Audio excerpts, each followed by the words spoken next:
Hello, ladies and gentlemen, and welcome to a very special episode of Pancrase Review.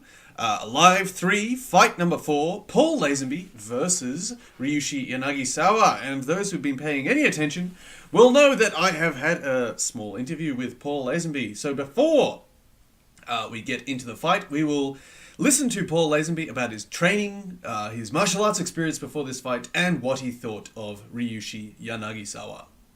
Yeah. I started bouncing in '89, I believe. So yeah, I had quite a bit of experience, and even while I was learning how to wrestle in Calgary, I picked up a few bouncing jobs to pay the bills. No, it was entirely what you would see on WWE or Ring of Honor or Impact Wrestling, that kind of stuff. In fact, at that point in my life, I had absolutely no desire to really be a shooter or compete in any kind of legitimate combat sport. No, I didn't really learn any shooting at the Hart Brothers Academy. To be honest, the only Hart I ever came across while I was there, I mean, Owen worked out at the same gym as I did, BJ's gym in Calgary, but I didn't have any direct interaction with him. Keith Hart showed up a couple of days, just long enough to make sure all the checks cleared, and then he was a ghost. So I was learning from Lance Storm and Chris Jericho, neither of whom had finished their own rookie year in the business yet. Hold one, arm drag. Hold two, arm bar. Thankfully, they were very quick studies, so I still got a good education, but they weren't shooters either. So my only real shoot experience was a little bit of training in a very hybridized form of Japanese jiu-jitsu that was only street fighting applicable. And that was in my hometown of Kitchener, Ontario in the mid-'90s, and that was just dirty, no sporting applications whatsoever. So I really didn't have any shoot skills at all. You know, when I was offered the opportunity to fight in Pancrase, I was a massive fan of Japanese shoot fighting. I had been watching VHS tapes of Pancrase and UWFI and Rings Fighting Network. But when the opportunity fell in my lap, I thought there's no way that they're going to accept me. Pancrase had never accepted a Canadian before. And everything I put in my application form was a lie. I made up a bunch of martial arts credentials. I had never even wrestled in high school. I had no combat sport experience in anything. No boxing, no mixed martial arts, there was no real MMA to speak of in the mid-'90s. No kickboxing, wrestling, anything. So, yeah, it was as much of a shock to me as anybody else when I ended up being a professional fighter. I actually owe a debt of gratitude to a gentleman named Wayne Erdman, Erdman, and he competed in the 1976 Olympics in judo. One of the very, very best judoka ever to come out of Canada. If you had to make a short list of the top 5 ever in this country, he would definitely be on it. And I had no money at the time. I was completely broke. I was living in my friend's auto shop. I was unemployed. And I went to Wayne because he was obviously the most accomplished grappler in my hometown of Kitchener, Ontario. And I said, look, this is the deal. I'm going to Japan. I have no money, but I can pay you when I get back. And Wayne barely knew me, but he took me at my word. And he said, okay, I'll help you get ready for this. So I had 4 or 5, 2-hour sessions with Wayne where he just took me through the basics of grappling and gave me some very rudimentary ground knowledge. And thankfully, Wayne is one of those judoka who very heavily emphasize newaza or groundwork. Some judo black belts are all about throws and the groundwork isn't great. Wayne was a killer on the ground. So I was able to learn some basics from him that, combined with the strength that I had built up from my powerlifting and strongman career, at least kept me alive in the ring for a while. Yeah, the whole thing was just kind of surreal to me. I mean, like I said, I was kind of laughing when I sent the application form back in because I thought they're going. I mean, there were great fighters in North America who would have given one of their limbs after the fact to fight at one fight in Pancrase. And here I am with no fighting credentials at all. And I sent my application form in and forgot all about it. But I think that they were very impressed. The feedback that came back to me was that they were very impressed with the fact that I knew all the names and all the players. I was, like I said, a huge fan to the point that, this is the mid-'90s, so I'm watching VHS tapes. And the only place that I could find that rented Pancrase tapes was in Toronto, which was, because I didn't have a car, it was a 3-hour journey on the bus to Toronto and then 3 hours back to my hometown. So I would take the bus up there, rent the tapes from this one place, come back, double-decker VCRs, copy them, and then have to make the journey again to return them. And I knew everybody, and I knew who everybody was. I had watched their fights a million times. So when I filled out the application, they were, I put Yanagisawa as my favorite fighter, and I put Funaki as my second favorite fighter. And so when I got the call to fight there, initially I thought, okay, I'm an unproven commodity. I'm a new guy. They're going to put me with one of their junior fighters. And then Phyllis Lee, the lady who brokered the deal, told me that I was being paired up with the guy who I put up as my favorite fighter, which was Yanagisawa, ranked number 3 in the world at the time. So to put it very bluntly, I was bricking it the whole time. Well, I had the very good fortune of coming to the attention of Guy Mesger very quickly after I got to Japan. But they brought us in a week in advance so you could sleep off the jet lag and train a bit at the dojo and get ready for the fight. And so they picked up myself, Guy, and Semi Schilt at the airport all at the same time, and we took the same shuttle in. And Guy is a very intelligent dude, and I think he picked up very quickly on the fact, in spite of the fact that I was trying to hide it, that I was out of my element, and that I didn't really know what I was out of my depth. So he took me under his wing, and the whole week that we were there, he showed me around, and he gave me the 4-1-1 on my opponent, on Yanagisawa, what he was good at, what he wasn't.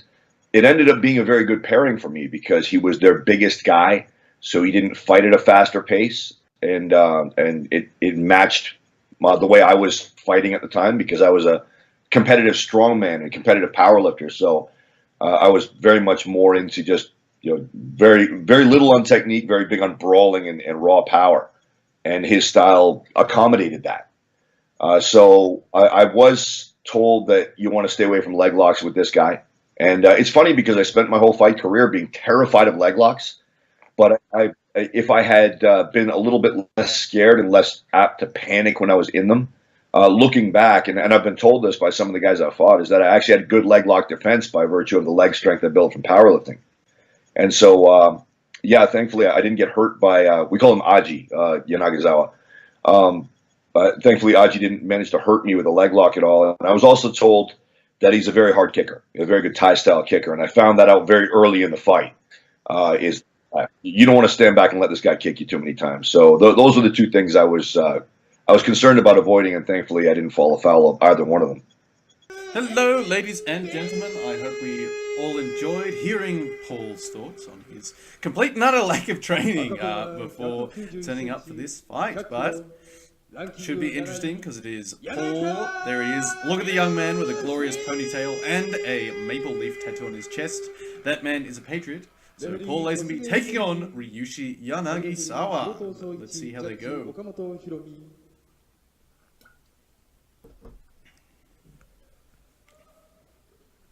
And both of these men, large dudes. And maybe Paul has too much Vaseline on the face. So they're cleaning that up.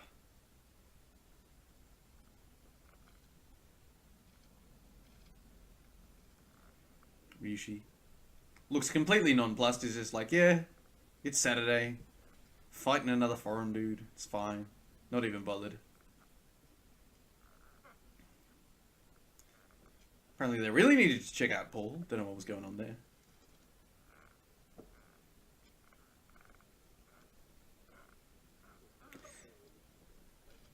Here we are, ready to go.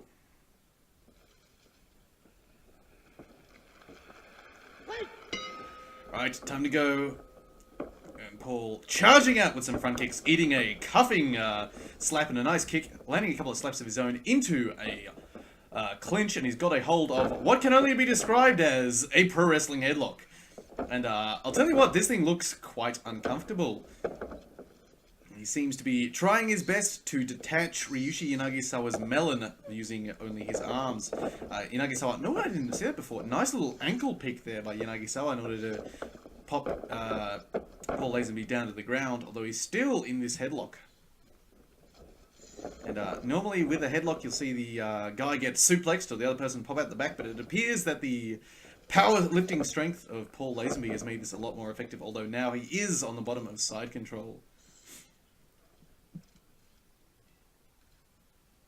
And Yanagisawa levering his other hand in there in order to create room for his head, and he's pop free. So side control from Ryushi Yanagisawa. Keza hips from Yanagisawa, sort of going to scarf hold position with his hips, putting weight on Paul Lazenby's chest. Lazenby trying to shove up for an arm triangle from the bottom there. So apparently the training with Wayne Erdman, lots of stuff there. And arm triangle. Katagatami is a known position in judo, both submission and pin. And, good frames from Paul as well. Mr. Lazenby. I don't know what to call it. But yeah, you might be wondering, Alistair, why wasn't your voice involved at all in that interview? Well, simply, I screwed up. I hadn't double-checked and made sure that my microphone was recording as well as the system audio, so nothing happened. Yanagisawa back for a ankle lock. He hasn't got anything locked up yet. He just seems to have a hold of Paul Lazenby's leg. Lazenby fighting hands. And an escape, and Paul Lazenby looks extremely frustrated about that. He's just like, fucking hell, what have I just done? In fact, so frustrated he even slapped himself on the head a little bit. Alright, back fighting. Good kick from Lazenby, charges back in, nice slaps from Yanagisawa, and a hard knee, and Paul was like, okay, I don't want to be involved in that anymore. Really winging in, big bitch slaps is Paul Lazenby. Good front kick too. Yanagisawa ducking into a bodylock takedown, deciding not to get hit by Paul anymore.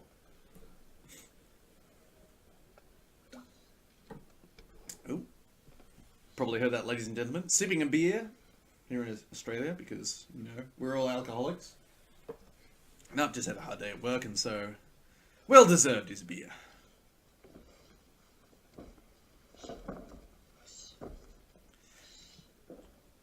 Yanagisawa passes to mount, steps off as Paul tries to escape out the other way. Although I think Paul could finish a funk roll if he linked his hands and rolled, but Yanagisawa cross-facing and kicking his arm free.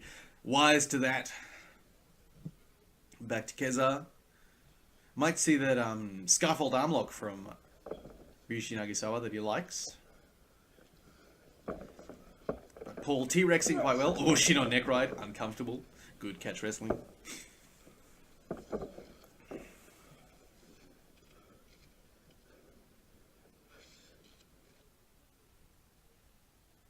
Skipping the video here. Might pause it there actually, ladies and gentlemen. And we're back. Sorry, ladies and gentlemen. Minor technical difficulties here. We've had to skip back a couple of seconds of the video, but we're still good. So, still in side control. And yep, now we're matching continuity. Paul shoving up on the face of Ryushi Yanagisawa, trying to frame away. And Ryushi moving into scarf hold proper, trying to crank on the body of Paul Lazenby. He's shoving the arm across, so Katagatami. The arm triangle choke. Oh, nice escape by Paul Lazenby, using his elbow, not letting Yanagisawa lock that one up. Ezekiel choke attempt briefly. Fujiwara top choke.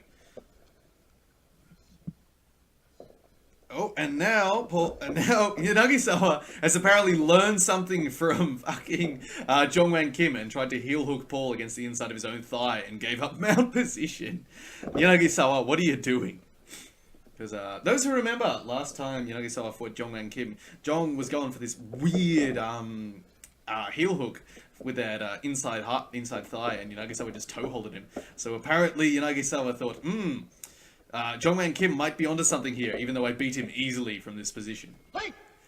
Paul trying to separate the arms of Ryushi Yanagisawa. Trying for an armbar from top side. Misses the chance to secure though, and ends up giving up top position. Knee ride from Yanagisawa. Looks very uncomfortable. And he's a big dude. Back to this scarf hold side control sort of position.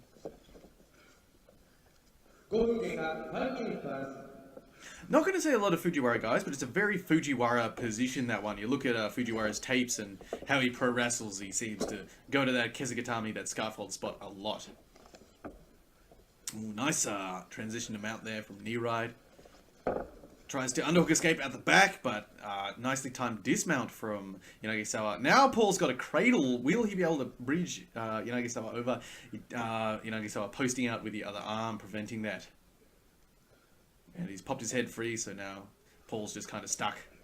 Yanagisawa briefly thinking about stepping across to north-south of the freaking mount, and the refs decided he doesn't want to see that, and so they've been stood up. Good inside kick there from Yanagisawa. Paul has charged in on a double leg, and he's finished it. Very dangerous position there. Yanagisawa had his hand under Paul's chin and nearly caught a guillotine. Paul shoving Yanagisawa's face away. Working from inside the guard, so we'll see the guard passing Archiman. Trying for an Americana from inside guard. Good way to get your back taken. But doing his best. Now he's trying to lever apart the guard of Yanagisawa. Yanagisawa, I think, might be thinking about a triangle where he's gone to double wrist control. So that 2-on-1. Oh, neck crank from Paul. Yanagisawa's legs are already open, though. So there's not going to be too much damage there. Tries to time a pass, though. Ooh, nicely done. So yeah, I talked about this in the interview. I was surprised by his instincts on the ground, and he talked about his training with Wayne Erdman, and that made a lot more sense. That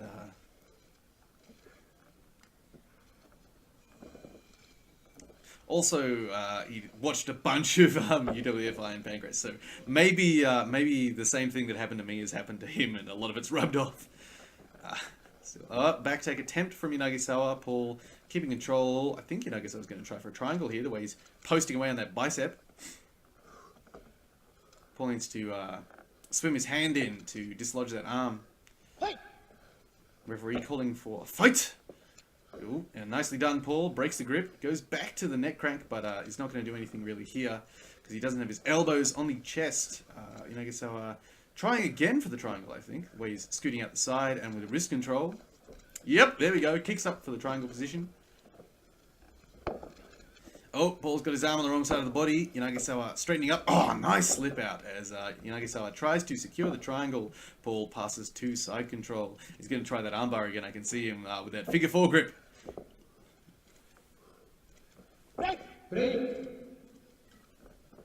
That's unfair, ref. That is unfair. Oh well, he helps up Yanagisawa. Nicely done. Good sportsmanship from Paul.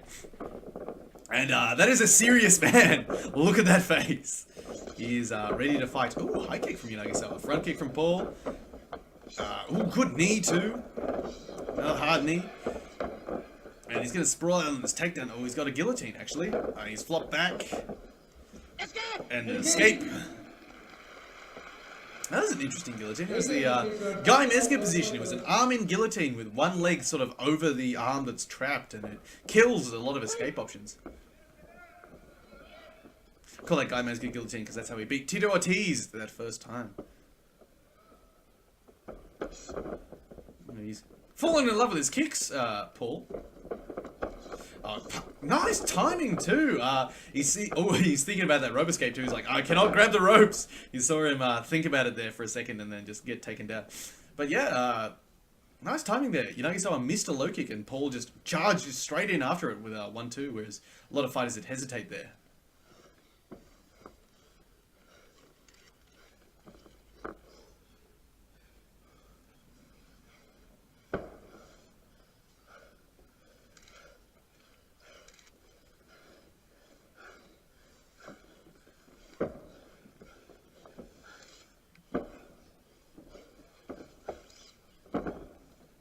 Yeah, trying for that Kesugatami guillotine, and Paul, wise to it, just curls his arm back. Nice transition there by Yanagisawa, goes to a mounted crucifix and then slides over into mount. What was that, Paul? Paul just CC slapped Yanagisawa in the thigh. No, I can see he's trying to fight the grips there, but looked a bit weird.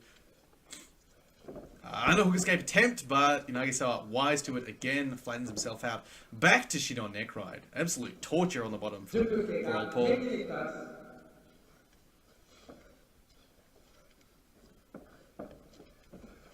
Ooh, locking up that Udigarami, that double wrist lock. Not going to call it a Kimura anymore. Oh, he's done a good job there too. He's separated it from the body. So Paul in real trouble here. And grabbed the ropes. Whew. And that is it. There's no more rope escapes for Paul, so if he touches the ropes again, that is it. No more match. Front kick to the leg. Palm strikes. Ooh, flattened on a slip. Yep. Good ref. Paul's like, I didn't really fall over. Yeah, he just mistimed that kick and got sort of walked over by Nagasawa. Double leg from Nagasawa. Sprawl from Paul Lazenby, but he's run out of room to sprawl in. That's part of the problem with the ring. Same sort of thing with the cage, although you can use the cage to keep yourself up, whereas in a ring, if you sprawl and then your ass runs into the ropes, you've got nothing to really hold yourself up, and you just either end up falling backwards through the ropes or getting double-legged. Happened a lot to Kana Asakura. Kana Asakura took great advantage of that in her fight against Rina Kubota at WRASSLin 12 or 13, whichever was the most recent one. At the time of recording this video, which is the 17th of September, rather than the time of release of this video, which will be in probably a couple of weeks. Because I think there's another WRASSLin between now and then, which will be fun watch, as usual. But yeah, Kana Asakura, nice double legs, very well timed. But Arena had a good sprawl, but her ass had run into the ropes, and so she wouldn't be able to sprawl back any further, and Kana would finish by turning the corner. This happened a lot in the first fight, and a little bit in the second fight too. Well, a great thing that happened in the second fight, however, was Kana Asakura hit a great snap suplex from sort of kneeling position on Arena. I really like that fight. You should all go watch it. Nagasawa thinking about foot locks here, and Paul doing, good defense there, kicking away with his other foot and trying to come and sit up. Going for that Funaki style toe hold. Oh, and Paul's grabbed the ropes there, and I miscounted. Paul's got one left. Yeah, that Funaki style toe hold, that is a dangerous thing, especially when you've got big fucking gorilla hands like like Ryushi Nagasawa. God damn it, I've done it again. Gotta stop using the word gorilla when I'm describing fighters. It'll get me into trouble one day. Double leg from Paul into a arm-in guillotine here. And he's put his foot on the ropes, and that is it. No more rope escapes. Fight over. And Nagasawa looks really excited about that. I don't think he expected that to be as hard a fight as it was. And Paul looks dejected for a man who came there with only a few weeks preparation and no combat sports background whatsoever. He did a good job. So let us go to the man himself and hear his thoughts on the match. Yeah, it did help me, both having been a pro wrestler and having watched a bunch of Pancrase, so I could get at least a vague idea. I mean, it really was, the rules were prone to change from fight to fight too. I remember asking Guy during the week before my fight, how long do they leave you on the ground to work? And he laughed and he said, well, in my experience, if you're Japanese and you're on top, then you're going to be down there for a while. If you're American and you're on top, then you're going to get stood up pretty quick. So there was a little bit of, like I said, a little bit of wiggle room in the rule set. But at the same time, I had a better understanding of it than a lot of guys did. And so that helped. It really was pro wrestling without the worked finish and right down to the ring. I remember before I left, and I'll never understand why. I mean, I owe Phyllis Lee huge for getting me over there. I didn't belong there, and without her, I would not have been able to fight there. So I'll always owe her that. But she did at times give me very baffling advice. And right before I left, she told me, whatever you do, don't let them know that you're a pro wrestler or they'll just send you home because they hate pro wrestlers. And the exact opposite turned out to be true, where they considered themselves to be pro wrestlers. I mean, some of those guys like Suzuki and Funaki came out of the New Japan dojo. And when I got in the ring, I remember thinking, hang on a second, this is a professional wrestling ring. It's not a combat sport ring. It's sprung like a wrestling ring. It's got 3 ropes. So it wasn't as much of a shock to my system as it might have been if I had gone to, say, Brazil to start my career there. Oh, but I won't take any disrespect to that question because I felt like a complete idiot. I remember being conscious of the rope escape rule, very conscious of it. In fact, I relied heavily on it to keep me alive in those fights. And Guy reminded me several times, watch those ropes, and just, I'll never forget that moment where it's, Aji had a hold on my leg, but he and I both knew he didn't have anything at that particular moment. He didn't even have close to a lock. He was trying to set one up. And when they called escape, I still remember looking over to my left and seeing my hand hanging onto the rope, and it looked like somebody else's arm. I was completely unconscious of it. And yeah, I just felt like a complete idiot. Like I just threw a point away.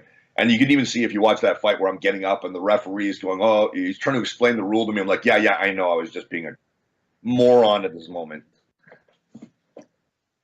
Well, actually, that's a move that I had used as a bouncer several times. Like I said, I had just dropped 30 pounds, around 15 kilos from being a competitive strongman just months before. So I still had all that residual strength. And I used to do that as a bouncer all the time. You know, in the mid '90s, you didn't have a lot of educated guys. You know, I would put a guillotine on people, and onlookers wouldn't even know what I was doing until the guy collapsed. So bully choke actually served me well. Looking back, it wasn't as smart a move as I thought it was at the time, because if a guy has a knife or something like that in his pocket, then you're wide open for it. But I routinely would make guys comply and make guys do what I wanted just by squeezing their head. So when I got a hold of Yanagisawa's head, I just thought, I'm going to do the same thing and see if I can crush this guy's melon. But he's a tough dude with a very thick skull, although he did tell me afterward that it was an extremely uncomfortable situation to be in.